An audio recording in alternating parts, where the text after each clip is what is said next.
Senado devolveu o mandato ao senador Aécio Neves. O parlamentar havia sido afastado pela determinação da primeira turma do Supremo Tribunal Federal. O caso foi mais um capítulo da crise política institucional entre os poderes que nós já discutimos aqui no Conexão RS. Sobre este assunto, nós vamos conversar com o professor de Direito Constitucional da UBRA, professor Sérgio Abreu. Seja bem-vindo. E você de casa pode participar pelo WhatsApp, você já sabe, 99588-2374, mande o seu comentário e até mesmo a sua dúvida a respeito deste caso. 99588-2374, agora apenas mensagem de texto. Bom, professor, mais uma vez, seja bem-vindo, uma boa noite. Boa noite, Bives, obrigado pelo convite. Sempre um prazer recebê-lo. Nessa semana tivemos um dos fatos políticos que mais marcaram o noticiário. Sem dúvida. A gente aí tem muitas coisas acontecendo. Ontem discutimos a relação, né, a nova concepção de trabalho escravo. A semana foi bem agitada, especialmente em Brasília, mas essa decisão do Senado, derrubando o afastamento do senador Aécio Neves, sem dúvida chamou muita atenção. O Congresso contrariou a determinação da primeira turma do STF. Que efeito essa decisão do Congresso tem na relação entre as instituições? Agora a gente pode dizer que está bem pontuada e marcada, né, uma disputa entre o Legislativo e o Judiciário.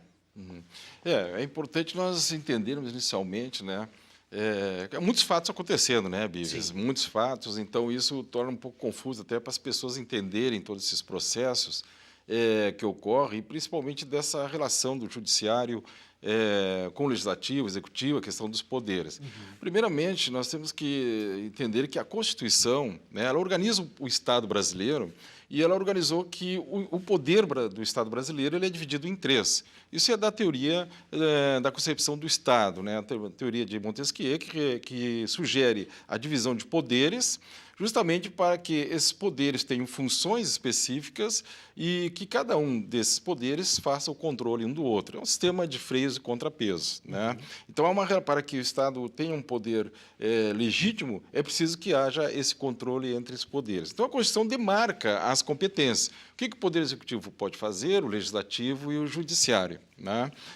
E cada um tem as suas funções. O Judiciário é o poder jurisdicional, que toma a decisão em última instância, o Legislativo é o poder de fazer as leis, de aprovar as leis, e o Executivo exerce a função administrativa, que é concretizar a lei em ações, em políticas públicas para atender às necessidades da comunidade, né? Então, o que ocorre? Nós temos duas questões aí. Primeiro, a questão da separação dos poderes, do limite das competências.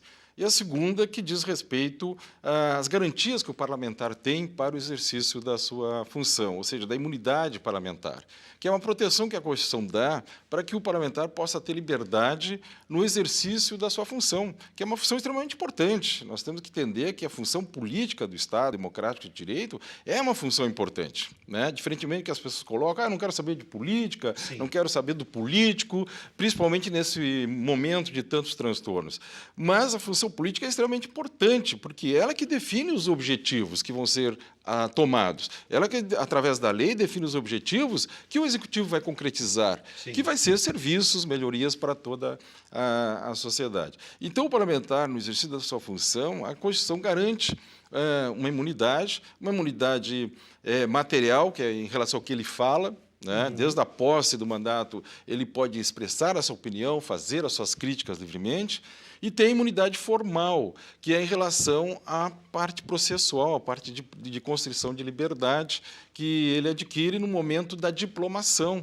Inclusive, antes de ele tomar posse, ele já tem essa imunidade. O que a Constituição diz? Que, no caso ele só pode ser preso em caso de flagrante inafiançável. E a prisão ela tem que ser resolvida, solucionada pelo próprio Congresso, pelo Senado ou pela Câmara dos Deputados, né? Então, a Constituição fala da prisão. No caso do Aécio específico, né, o que acontece? Ele foi denunciado pela Procuradoria-Geral da República por vários crimes, alguns crimes, né, não vamos entrar nesse detalhamento. sim. E o Supremo recebeu essa denúncia, e, através de uma das suas turmas, tomou uma medida que está prevista no Código de Processo Penal, que é uma decisões liminares, que são medidas cautelares. Entre essas, a questão de ficar à noite em casa, que é o Sim. repouso noturno domiciliar, adotou também o afastamento da função pública que é previsto, pode ser também a tornozeleira, proibição de sair da cidade, tem várias medidas. Bom, só que essa decisão ela afetou um ponto importante, que é o exercício do mandato parlamentar do senador lá do Poder Legislativo. E isso que foi questionado através de uma ação declaratória de declaração de constitucionalidade junto ao Supremo, de que essa medida cautelar ela contraria a Constituição, que fala que, diante de prisão, quem define, quem resolve se ele vai permanecer preso, se vai ter o processo seguinte, é o próprio Senado que teria a competência. Então, há uma competência de processamento do Supremo, mas há uma competência por prerrogativa da função, de imunidade da função, de que diz que a casa do parlamentar é que vai definir sobre a prisão e também se vai sustar ou não o processo no Supremo. Então, isso é uma competência constitucional da Casa. Então, o que essa ação declaratória ela definiu? Definiu o seguinte, fez uma interpretação de que o termo prisão da Constituição se estende para as medidas cautelares, porque essas medidas cautelares elas afetam o exercício da função parlamentar. E o Supremo entende, aí não a figura da pessoa Aécio, ou de outro senador. Ele entende a função pública que é exercida no parlamento. Então, acho que isso que temos que compreender como pensou a lógica do Supremo Tribunal Federal. Claro que não foi uma decisão unânime, foi 6-5. Os 5 ministros que votaram contra têm um entendimento de que a medida cautelar ela é uma medida não só instrumental do processo, mas pré-processual, para prevenir a proteção das provas, para evitar que a pessoa acusada não torne a delinquir, que não prejudique as provas. Então, justamente, elas têm essa característica de cautelar. Esse entendimento ele foi vencido. Então, prevaleceu de que o conceito de prisão que está na Constituição se estende também às medidas cautelares, porque elas afetam o exercício parlamentar. Então, essa é da relação, porque essa foi a decisão do Supremo, claro. E que protege, então, essa relação. Ou seja, o Supremo tomou essa definição, interpretou a Constituição, que, nesse caso, vamos dizer assim, favorece o Aécio, especificamente, porque as medidas cautelares não se aplicam sem ter o aval do Senado. O que a semana o Senado fez, justamente, exercer a sua prerrogativa. Bom, aí sim, aí é um papel específico do Senado em termos de como ele tem a sua política em relação aos senadores, de preservar, de manter na função do Senado, de autorizar preservar o mandato, ou de autorizar as medidas cautelares e até o prosseguimento do processo judicial, porque ele pode ser sustado pelo Senado. Então, aí nós temos que questionar agora a questão do Senado, a decisão do Senado, porque aí é uma decisão que não é técnica. Por exemplo, o Supremo ele prima por uma decisão mais técnica, jurídica, constitucional. Ele procurou analisar, interpretar. Pode ter um sentido político, como dizem, sim, mas a busca do Supremo é sempre preservar, e ele tem a competência de preservar a Constituição. Deixa eu ver se eu entendi. No caso, claro que existe, todo mundo tem a sua visão de mundo, tem a sua ideologia, e também o Supremo, com os seus ministros, tem. Mas eles estão baseados em um instrumento que é a Constituição, e dali vão interpretar. Agora, no caso do Senado, essa decisão estritamente passa por uma questão política. Sem dúvida. É aí que nós temos que ter um cuidado, e que às vezes os discursos, eles confundem muito, porque nós temos uma questão que é jurídica, que é analisada pelo Supremo, e da proteção da Constituição. E essa proteção ela interessa a todos, não interessa A ou B. E o segundo é o fato, ou seja, os fatos que acontecem no mundo político e como as decisões políticas são tomadas. Porque as decisões políticas, não necessariamente elas seguem um padrão técnico. Elas seguem, muitas vezes, um padrão de interesses, de composições, de jogos que são estruturados e organizados dentro da Câmara Legislativa, no caso, o Senado. Veja que, praticamente, a aprovação da manutenção do senador na função parlamentar, ela se deu por um pouquinho, por 44 votos, se não me engano, ou seja, um pouquinho mais do que a metade, que é o mínimo necessário para que fosse acontecer, para que ele se mantivesse nessa função. Bom, aí então é um outro jogo, ou seja, é o jogo do interesse, é o jogo das conveniências, é o jogo político. Então nós temos, e não podemos confundir e colocar como muito tem se colocado no senso comum, de que seria um grenal, vamos dizer assim, Sim. o legislativo contra o judiciário. Não podemos entender isso. Né? Agora, há uma divisão também, e o senhor citou isso antes, entre os 6-5 a votação dentro do Supremo. Dá para a gente dizer que há uma divisão dentro da Corte também? E aí sim, na sua interpretação técnica, há essa influência política? Olha, essa divisão ela pode ocorrer e é um colegiado, e justamente ele é um colegiado porque precisa-se ter vários pontos de vistas em cima da questão. Né? Então, isso é extremamente salutar.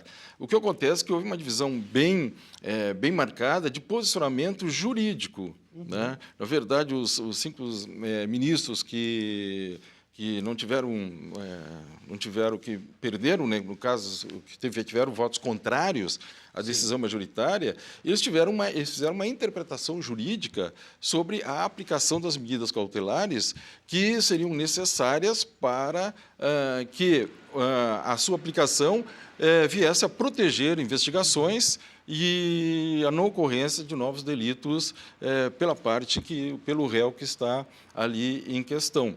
Agora, a outra parte teve o foco mais realmente na função constitucional do poder, ou seja, na proteção da função legislativa, sim, na independência dos poderes, né, que não é uma independência total, ela tem realmente esses limites constitucionais estabelecidos. A gente vai para a tela, o Ronaldo Rezen, ele manda aqui para a gente, o Rezen, ele diz o seguinte: mas no caso específico de crimes de corrupção, peculato ou outros, não deveria ser julgado único, exclusivamente pelo judiciário, no caso de crime de corrupção, vamos deixar bem claro, tendo em vista que, sendo o mesmo julgado pelos próprios pares, não poderá ocorrer a condenação ou não conforme os interesses políticos, nesse caso específico.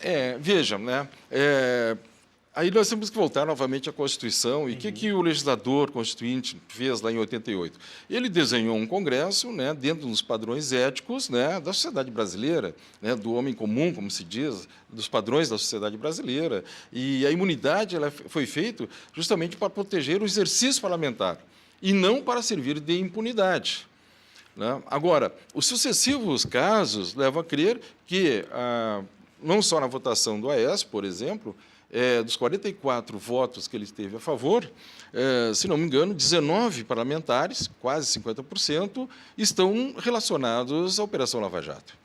Então, certamente, isso leva a comunidade, as pessoas, né, no senso comum, a questionar isso. Bom, como é que você vai se julgar se você também está envolvido em denúncias, né, em acusações que investigam esses grandes esquemas de corrupção e como é que isso se torna possível, né, que é praticamente a questão que ele está colocando.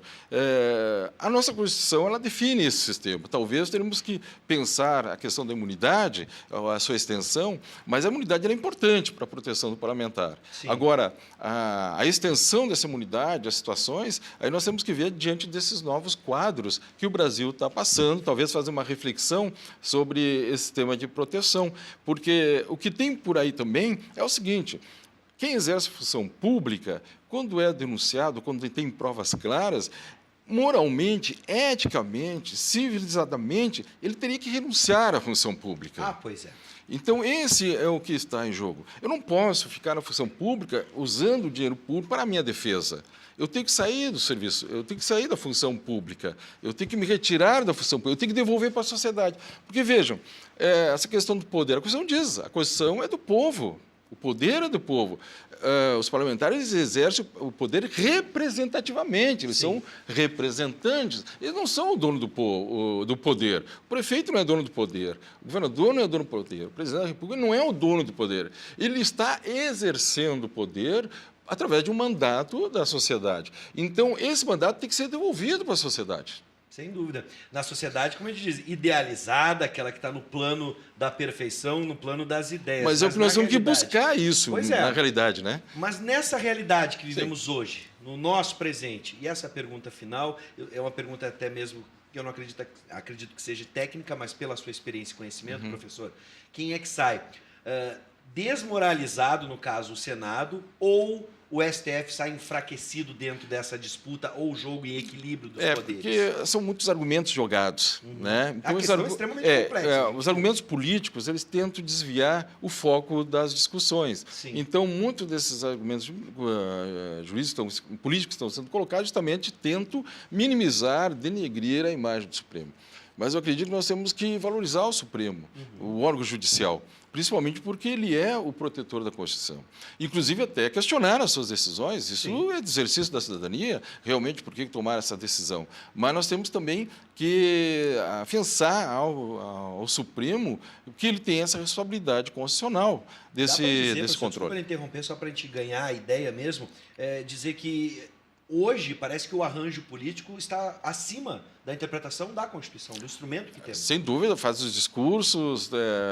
Na mesma semana passada, quando um juiz deu uma liminar sobre a questão da abertura do voto no Senado, teve um senador que não se identificou, a imprensa não colocou o nome, fazendo acusações contra o juiz. Né? Mas, na verdade, a gente sabe que é um jogo político de tentar menosprezar, desviar o foco do debate. Por isso que é importante, nesse momento, que o cidadão ele procure observar, procure ver as opiniões, não se encantar com uma posição, claro. Né? Procurar fazer a sua opinião, né? Criar a sua opinião, acompanhar os acontecimentos, né? Ouvir os discursos, analisar esses discursos, não cair no primeiro discurso, porque assim nós vamos fazer o controle político. Ideias enlatadas também que a gente... Ideias... Está no WhatsApp. O WhatsApp circula muitas informações, né, que são construídas tecnicamente, né, mas distorcem a realidade. E esse é o controle. Ou seja, o controle da cidadania é fundamental e entender que a política é importante para todos nós. Eu vou fechar com esse raciocínio brilhante do professor, em que a gente não deve criminalizar a política ou até mesmo a função do senador. A função, o instrumento, ele existe. O problema é quem está usando. E quem são as pessoas que a gente coloca lá. Essa questão. Tá aí, né, qual é o perfil ético, qual é o objetivo, né? Qual é a proposta, né? E essa proposta não tem que ser feita depois. A gente vê, olha, na eleição de 2014, estava prevista a reforma da Previdência? Estava prevista a reforma salitista? Não estava. Então, elas são ilegítimas, porque o povo não aprovou esse projeto. Não escolheu esse plano. Não escolheu esse projeto. Professor, sempre é um prazer recebê-lo, brilhante como sempre. Seja Obrigado. bem-vindo. A casa é sua, professor. Eu que agradeço o convite e a atenção de todos. Muito bem.